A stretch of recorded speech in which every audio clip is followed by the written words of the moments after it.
On this week's show, a wild week at Georgia Southern. Chad Lunsford named the Eagles' 10th head coach of the modern era. Tom Kleinlein announces a couple of big-time schools will be coming to Paulson.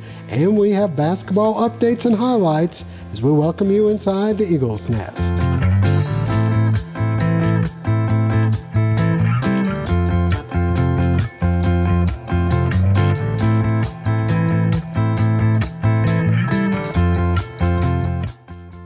Welcome inside the Eagles' Nest. I'm Josh Aubrey, being joined by Mike Anthony, sports editor and Georgia Southern beat writer for the Statesboro Herald. Mike, anything new going on this week? New coach, same as the old one, technically. So.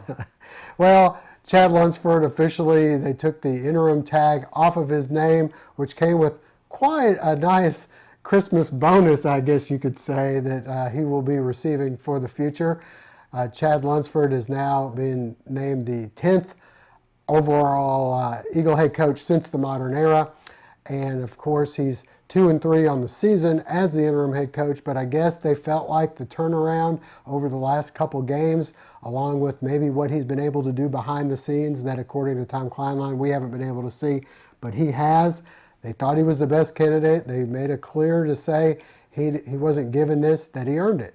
Yeah, and it was a pretty far-ranging search for a new coach. Talking to the athletic department after Monday's hire, I've gotten some additional details about just how far they went. They had about a dozen sit-down interviews with Tom Kleinlein, part of the search firm that they had contracted out to help with the decision, and about a dozen guys who were, some of them are P5 coordinators, one involved with the NFL, a handful of current sitting FCS head coaches. So that was the type of guy that Coach Lunsford was up against. And as you said, Kleinlein stated on Monday, whether it's something behind the scenes or just what we've seen over the last month and a half that he's been in control, he definitely has proven that the team is better now than it was 5 games ago. And then when you see videos coming out after the Louisiana game of him being carried around and players chanting, "We want loans," it's kind of hard to ignore that.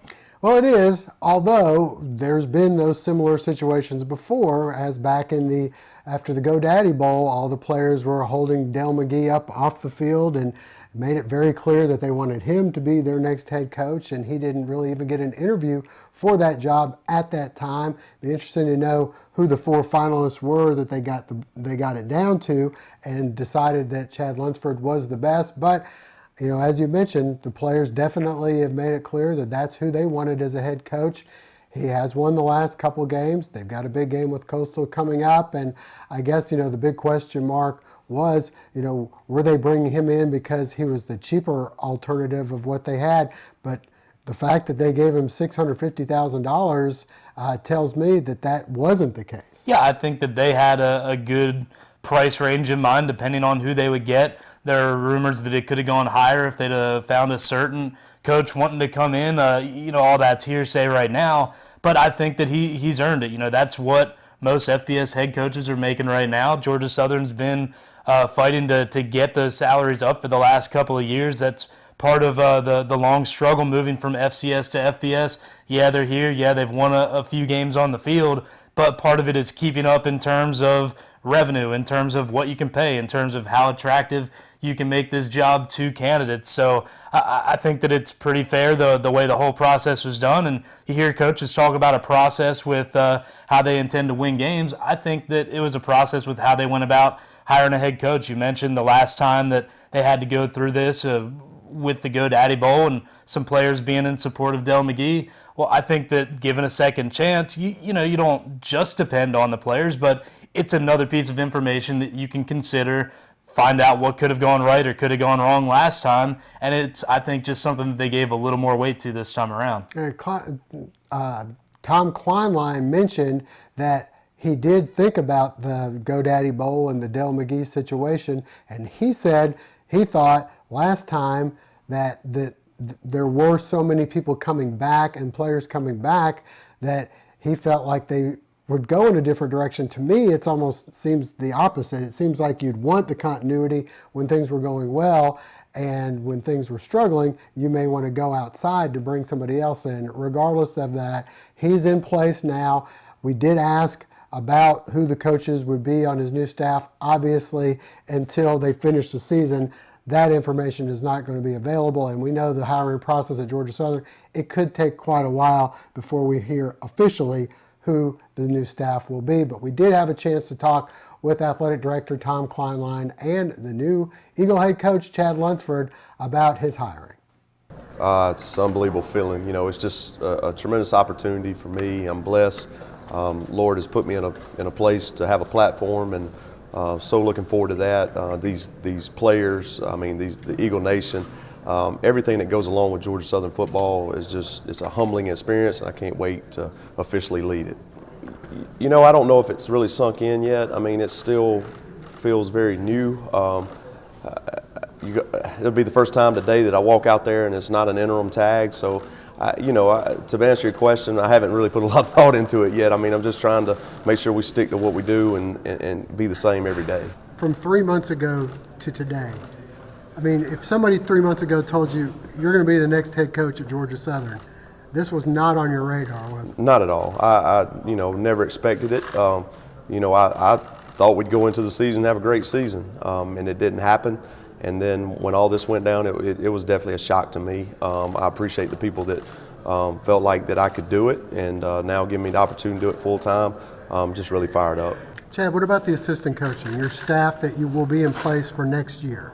How will you evaluate? What will you do? Well, the thing right now, our concentration is on our players. It's on our seniors. It's on our young guys. That's not going to change. We're going to, make sure that we're in a position to try to go win the game on Saturday. All that kind of stuff. We'll get the evaluation piece. We'll get it all figured out. Once the season concludes. I've been at Georgia Southern for a while, and the option background is very important to me. I know what wins football games, and running the football wins football games. But again, I think it's more important right now. Let's just focus on Coastal Carolina. Let's focus on this week of practice, and then we'll sit down and make those decisions once time's right. I'm very happy to the conclusion we came to. I thought we had a very good process in terms of the search committee involvement and a number of people that are interested in our job.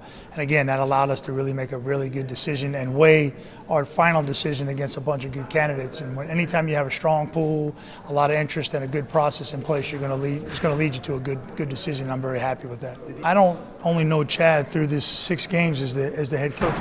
I've known Chad as an assistant coach, and I've watched him go through a number of different challenging situations through a couple of different staff changes. So you've constantly got this theme of, Chad has always been the guy that when turmoil or controversy or change hits, the players rally around him. So I don't know if it helped us make a decision, but what it helped us understand is that he is a guy that can bring our team together and get our team motivated and go in the right direction when things aren't going exactly the right way. As we went through the process, we have the luxury with him of seeing an on-the-field performance. I see him perform every day as a head coach in our office. So, we went through and we felt like what we needed to do as a committee is go and really research our candidates, create a pool of people for him to compete against. And that would kind of weigh out us being able to see him every day. So when we put him in the pool and began to weigh him out, it became very evident to us in the last 24 to 48 hours that he was going to be our guy. I think at the end of the day, what the strength that Chad has is when, you've watched him in our game situations. He's been in a situation where things haven't been going well, and he's stayed the course. He's rallied the troops. He's somebody that is going to have a steady personality. I think outside of what you see on the field, when you talk to our department, when you talk to the people, the morale of this place wasn't in a very good spot several weeks ago. We were down. And immediately, even though we didn't have success on the field, immediately, Chad began to work on that and get people going in the right direction. So I was seeing things when this change happened behind the scenes that you all weren't necessarily seeing. So I think one of his strengths is being able to rally people, get people behind, and believing in what we're doing. When Dale McGee took over as the interim head coach, won the GoDaddy Bowl, the players really wanted him as their next head coach. You went in a different direction. This time around, the players really want Chad Lunsford as their next head coach, and you win in this direction. What is the difference this time maybe to last time? Yeah, I think that's a good point. You know, every coaching search is different, and it's different because every team that you're going through a coaching search with is different at that particular time. That team 2 years ago was very different than this team today. When you look at this team today, this was a very young team. A young team that heard a lot about transition, a lot about change, a lot of things that were going on, a lot of kids that had not been through the experiences of college athletics.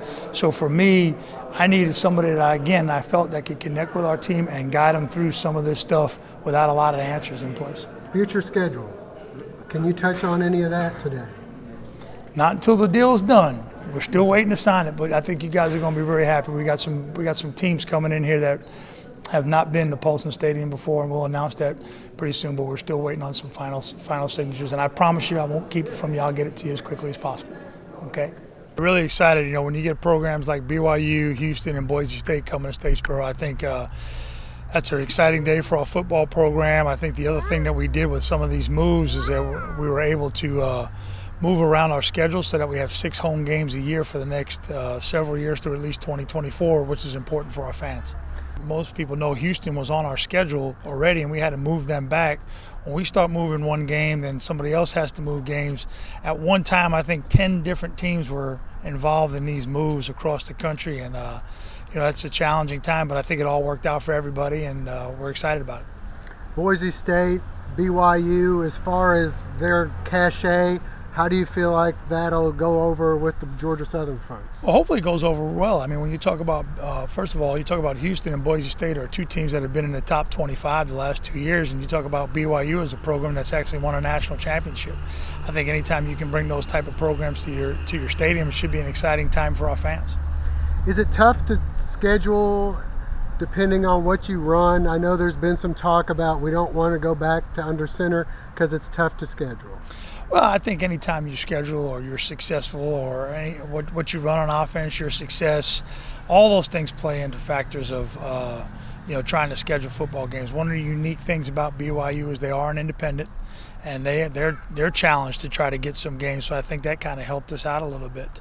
But right now in the world of college athletics, when people are looking at every dollar and every penny that they spend, I think you're going to see more and more home series starting to appear like this with a lot of the upper tier Group of 5 and a lot of the Power 5 schools with us as well. How far ahead are you scheduled right now? How do you feel? Well, we've got games out almost to 25 and 26 right now, and we're starting to build those schedules. And I think what we're going to start looking at now is in the future years, we'll have, you know, our plan of, you know, an FCS school, 2 home and homes, and then 1 big money game a year. And now that we have to start looking at our schedule, that's probably what we'll start plugging in now, those money games in the future years. Anything on the horizon with that? We've got a couple announcements coming down in a couple of days. We're still waiting for a couple of schools to finalize some contracts. I think Eagle Nation will be excited. We're going to go to some pretty unique places, some pretty historic and traditional places of college football. We also had a chance to talk with some of the boosters that were on hand, and as well as some of the players about Chad Lunsford being named the new head coach. What's important about it is you know him. You've lived with him for 4 or 5 years, and there's no secrets. And when you hire somebody from outside, you can't know enough about them, and you can make a mistake. And a known quantity like he is, and the kids love, and we know the drive, and we know the personality he has. I just think it's so much more safer hire than going outside. If you got it here, baby, get it. Excited about kind of a new year in Georgia Southern football. I think Chad's a great pick, and looking forward to him leading the Eagles to victory. I think it's critical to have a coach that wants to be here. Obviously, Chad has history with Georgia Southern. He knows the program very well inside and out, and I think he's a good pick. I think Chad thinks enough about Georgia Southern and Georgia Southern football that he's not going to go out and be looking for a job. I think he'll be here with us. I think the players appreciate that, and I think the players already answered who they want. And I think the community should get behind it, and let's go Eagles. I think I can sum it up, Josh, with one of the last words he used, humility. And I think that characterizes Chad all the way. His opening remarks, I appreciated very much, being a Christian guy. And I think culture-wise, he fits Georgia Southern just as much as I do, and I think I fit Georgia Southern after being involved with the program for, 36 years now. He's the man of the hour. He's ready to roll. Chad has definitely earned it. The man earned his stripes. He wants to be here. It's a dream come true for him. Eagle Nation, get ready. You ain't seen nothing yet. Where were you when you heard, and what did the other guys say? I was actually working on a group project with some classmates, and I checked my phone and saw the text, and I was trying not to freak out because I couldn't tell anybody. But in my head, I was very happy, and I was excited to get up to the FOC and be with the team. No one more deserving than him, for sure. He's been here since the beginning. He recruited me. I mean, this guy has been through all these transitions with us, and he never lost faith in us. He's always had our backs, and he's true blue as it gets. How does it feel to go into the last game of the season with that relief kind of for all the players? I know for seniors not as much, but for the younger guys. Well, I think it definitely will fire them up, the young guys. I mean, we knew regardless we were going to go into this game and we were going to win, and that we were hoping that was going to be enough to get him the job. But right now, we're extremely happy for him, and now it's time to get to work. So where were you when you heard it, and the reaction from you and whoever you might have been around? I was in Lakeside, the Donnie Cummins, and I had got a message from Simone, she had sent to the whole team, and man, I was happy. He got it. You know what I'm saying? I didn't want nobody else coming in here trying to change stuff around. It feels good. We got our guy. A lot of the guys, they believe in what Coach Lunsford can bring to this program and what he's been doing since transition. I feel like he's really brought a new energy to this team, and we're going to carry it on Saturday and also into the offseason. So what he's done in this short amount of time, we can only imagine what he can do the whole season. Of course, we believe in him, and we're ready for him to take full advantage of this opportunity. You know what I'm saying? We wanted Coach Lunsford, but we didn't know, you know what I'm saying, like, we can't make that decision for this program, for this university, whatever. So it feels good to not have to worry about, you know what I'm saying, who's going to be our next coach and who's going to – it's just we can play now, you know what I'm saying? So it's cool. I was in my coaching class, and I just got the message, and I was just kind of frozen. I was like, oh man, I just was so excited and just happy for him. Well, you guys got your wish now. What's the thoughts? So we just like you said, man, we got what we wanted. So now it's up to us to continue to carry it out. So I feel like it's on us now. And like he knows this program inside out. He knows us inside out. So he know what he has at this program already. So he know how to handle us, and he know how to motivate us, and he know how to keep us going. How tense has it been for you guys over the past few weeks, not knowing what was going to happen? Well, we weren't so much worried about next season. We was just worried about finishing out this season, because that's what he preached so much as he got the intern, was to finish out this season strong and everything else to take care of itself. All right, Mike, almost lost in some of this is the fact that the Eagles do have one final game in the regular season, or in the season as the case may be. They're going on the road to Coastal Carolina, and I believe they're probably facing a coach who would probably like to beat Georgia Southern as much as anybody in the Sun Belt, that being Jamie Chadwell, as he was one of the finalists when Tyson Summers got the job. And I don't know how hard his feelings are towards Georgia Southern, but you're going against a team that's played pretty well. They took Arkansas to the wire. They've had some really close games despite having the same record as Georgia Southern. Yeah, we've talked a couple weeks ago about South Alabama and how they were a Jekyll and Hyde. They kind of played up to or down to the level of their opponents. They had some great games when they really needed it. They had some bad games when they should have been able to skate through. And Coastal Carolina, a little bit of the same, maybe even a little bit more of a range. They've looked really good in some of their games, able to put up points with a very young offense, almost entirely freshmen across the line. So I think that kind of goes to show you why they're so up and down, is they've definitely got talent, but it kind of picks when it wants to show up, when it doesn't, because they've had some games where they look pretty lost on offense and sometimes on defense as well. So for Georgia Southern, I think that they need to keep looking inward. You know, the bowl game, winning season, none of those things can happen. A couple weeks ago, they talked about how they just needed to get some positivity, do anything to get the momentum. Well, now they've got it, so I don't think you worry too much about Coastal Carolina other than what you see, what you expect them to throw at you. If Georgia Southern can keep working on itself on both sides of the ball, I think they're going to like the result. Regardless of a win or loss, they're going to have to feel better about themselves going into the offseason than you would have thought a month ago. All right, well, we did have a chance to talk with Coach Lunsford about the matchup with Coastal. They're in that moving up like we did a few years back, and they've got some good players and are very well coached. And you know, they're a team that when you look at how they've played some people, what they did against Arkansas, and you know, they're a team that you know we got to be very, very good this week. We got to make sure that we're practicing hard, doing our job, and taking care of our game plan, because I know on Saturday we're going to have to show up and be on point. All right, Mike, it's that time where we give our predictions. We were both pretty close. We both felt like the Eagles would win on the road in Lafayette, even though they were underdogs, and they were.